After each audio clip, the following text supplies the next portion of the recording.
মোৰ নাম শ্ৰী সুব্ৰত বসুমতাৰী, গাঁও কৃষ্ণপুৰ ৩ নং মুৰ্গং চেলেক। মই যোৱা ২২ চনৰ ১ জানুৱাৰীৰ পৰা এই ড্ৰাগন খেতিটো ৰোপণ কৰিলোঁ। আগতে মই ইউটিউব চাই ৱেষ্ট বেংগল, কেৰালা, মহাৰাষ্ট্ৰ এইবিলাকৰ ইউটিউব চাই মই কামটো ভালকৈ শিকি ল'লোঁ। তাৰপিছত ২২ চনত ৰোপণ কৰিলোঁ।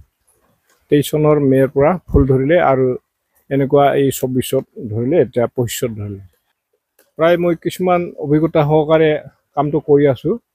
আগতে দং খান্দি লৈ এই আল্ট্ৰা হাই ডেনচিটিত এই 2 লাইনটো, এইটো আল্ট্ৰা হাই ডেনচিটি বুলি কয়। 2 লাইন এনেকুৱা প্ৰায় এটা কোদালেদি দীঘলকৈ খান্দিলোঁ। তাত গোবৰটো 4 মাহ 5 মাহ মই গোবৰটো পচাই ৰাখোঁ। তাৰপিছত মাটিৰ লগত মিলিলে ধুনীয়া হৈ যায়, তেতিয়া ৰোপণ কৰিলোঁ। আৰু মই এনেকুৱা এতিয়া এইবিলাক ধুনীয়াকৈ উঠি আহিছে।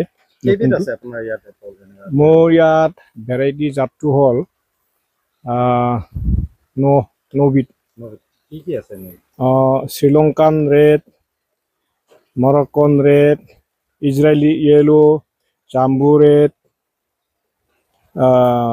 Malaysian red, Mexican red. এটাতো মই জানিব পৰা নাই, এই ৰঙা পৰা আনাটো।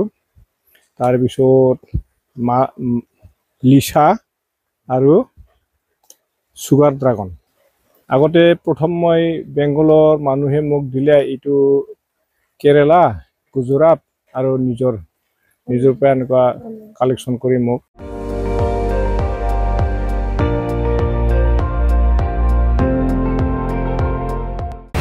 আপুনি চাই আছে ND24, সৰ্বশ্ৰেষ্ঠ নহয় সৰ্বোত্তমৰ দৌৰ।